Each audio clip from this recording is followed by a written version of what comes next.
Welcome to the Regulatory Dialogue by the IOSCO Asia Pacific Hub. I have with me here today Mr. John D'Agostino, who is the Managing Director of the New York office at DMS. He's also one of the founder of the Digital Asset Group, and he has great experience in setting up the Dubai Mercantile Exchange. We're greatly honored to have you with us here today. Thank you so much for having me. So today we will try to explore some new domain of areas, specifically on the artificial intelligence as well as machine learning. And maybe later on, if we have time, we're going to talk a bit about crypto markets and cryptocurrency. Great. Right. Maybe I will start with the first topic on artificial intelligence.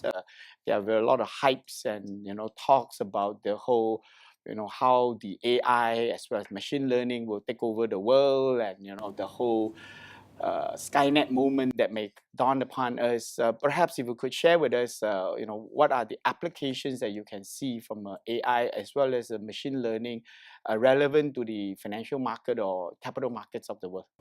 Sure, thank you.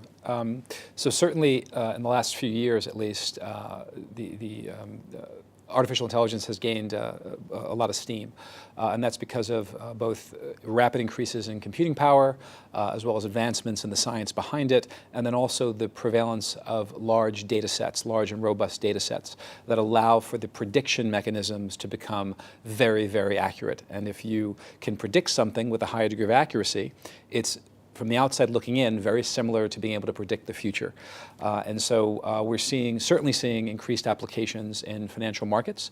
The concept of algorithmic trading is not new, but artificial intelligence is now taking that basic concept and making it far more robust and far more scalable. So whereas a traditional algorithmic trading firm would require a significant number of human bodies, PhDs, data technicians, this new emerging artificial intelligence-driven trading firm can do all of that with far less people at far greater scale. Are you saying that the whole AI or machine now is taking over the human being doing similar job, or we're talking about more looking into the future, So, crystal ball kind of approach? I don't think it's very far off, but I don't think it's going to be a complete takeover of human jobs. I think, as with anything else, the simpler jobs, the simpler trading strategies, the more predictable trading strategies, that will quickly be overtaken by artificial intelligence mechanisms, and no different from any other industry. So tax preparation, the preparation of simple personal taxes, will very quickly be a function that can be completed by an artificial intelligence machine.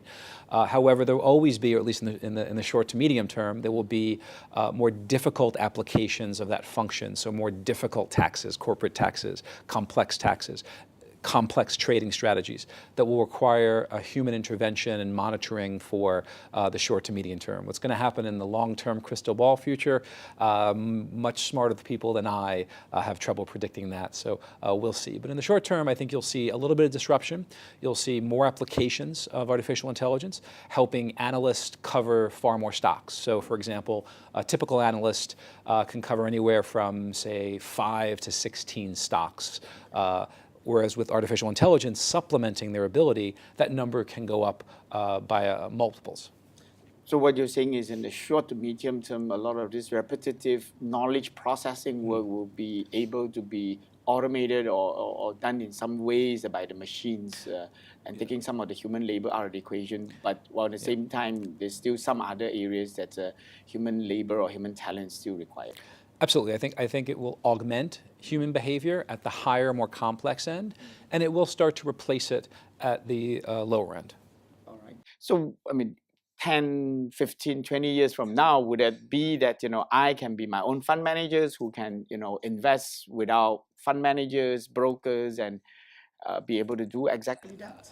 Again, I don't want to look out 15 or 20 years, who knows, but I think in the short term, I think and we're already seeing this, the robo-advisors for simple applications. If you have a simple investment thesis and you want to execute it, I don't think we're very far off from you being able to do that through an AI engine.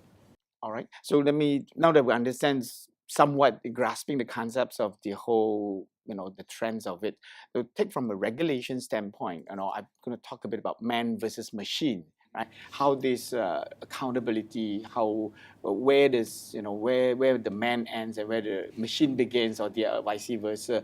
What would you think would be the right regulatory framework that could be considered to put in place as we kind of go on this journey? So, I think at least in the short term, the regulatory framework should, the AI engine should have to abide by the same regulatory framework that a human trader should have to abide by. So, I think over time, as the AI becomes far more innovative, and you start to get into neural networks and machines teaching themselves these applications, you'll have to create a different regulatory framework. But for now, if it's an artificial intelligence machine replicating what a human PhD, data technician, or a statistician would do, the regulatory framework is probably robust and could probably be applied towards that, and should be applied towards that. The machine should not be allowed to do something that a human trader can't do.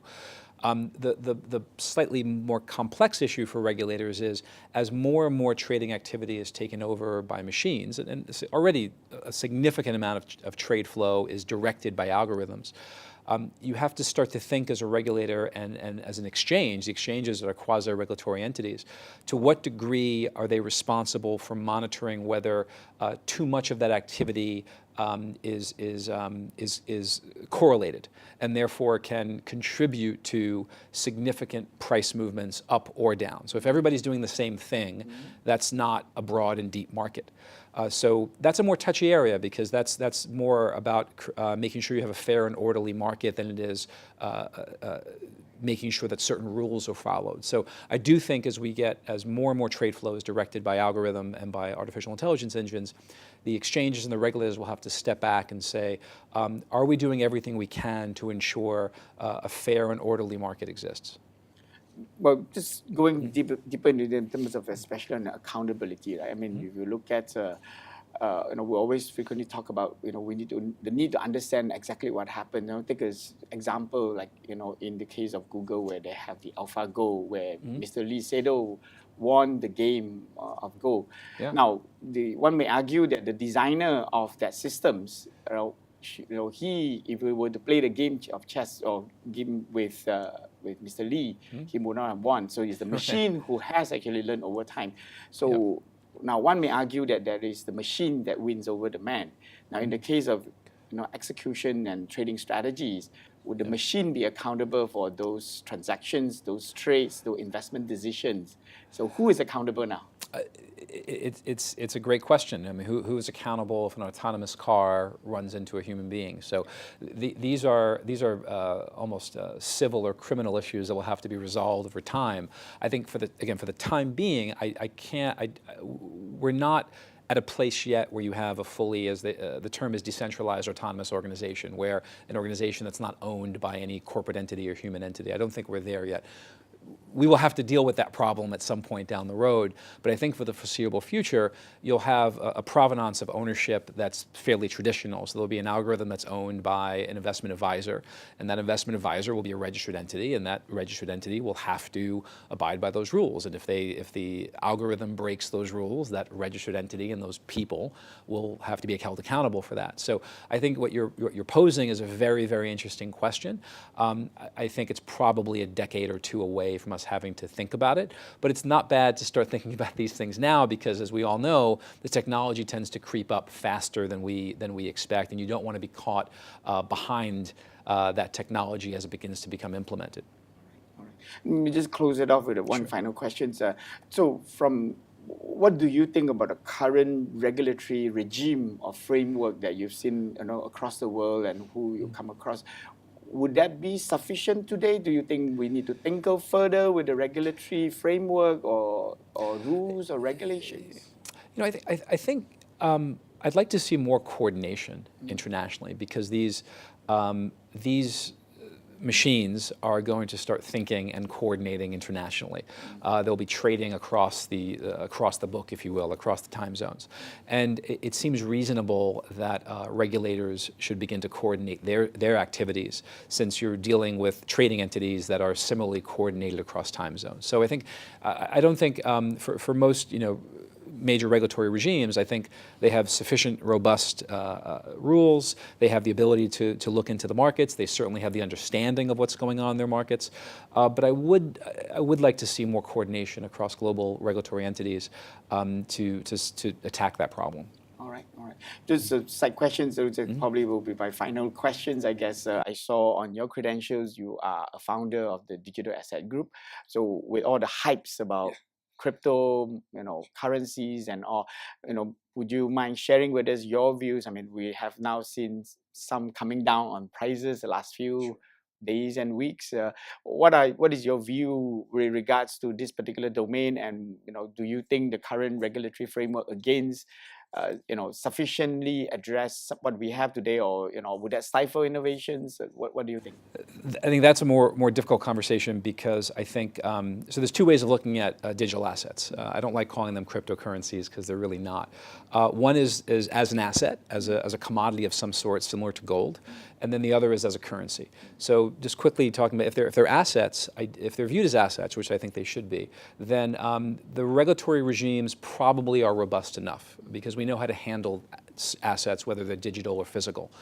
If we start to think of them as currencies, then that's a bigger issue because those currencies are valuable only because they exist outside of any governmental system. That's the whole point of these currencies, if you believe they're currencies. So if that's the case, then pretty dramatic changes to regulatory regimes have to exist if governments are going to allow this currency to exist alongside a fiat currency. That's going to we have to rethink everything we know about regulation. But I think probably they're going to be assets. And if they're assets, then I think the current regulatory regime can handle them. And if they're securities via ICOs, again, I think current securities laws probably can handle that concept. All right, all right. Yeah, John, I think thank you for sharing with us, your valuable insight, your thoughts. On behalf of the IOSCO Asia Pacific Hub here in Malaysia, Kuala Lumpur, we'd like to thank you for your time. Thank you so much. Thank you for having me. Thank you.